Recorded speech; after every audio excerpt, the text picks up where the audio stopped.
Le roi Abdallah de Jordanie aux côtés du président Gül en personne. C'est dire si on est fier en Turquie de présenter l'hélicoptère Atak, le dernier né des chaînes de montage de la TAI, la Turkish Aerospace Industry, à Ankara. Un hélicoptère, mais aussi un char d'assaut ou un drone made in Turkey, des matériels militaires qui sont le symbole du changement de stratégie dans ce domaine. Nous jouons un rôle dans l'industrie aérospatiale européenne avec le M400. Et aux yeux des sociétés aéronautiques américaines, nous sommes devenus un partenaire fiable.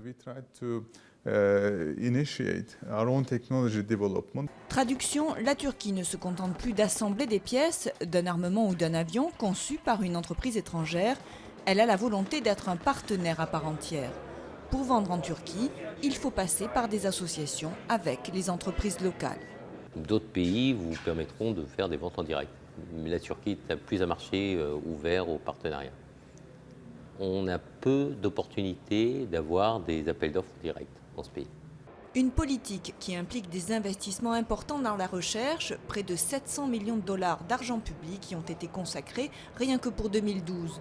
Une manne qui irrigue des groupes publics comme TAI ou Roketsan, ainsi que le millier de sous-traitants qui se regroupent, comme ici sur ce premier salon de la défense et de l'aérospatiale d'Ankara, afin d'avoir davantage de visibilité.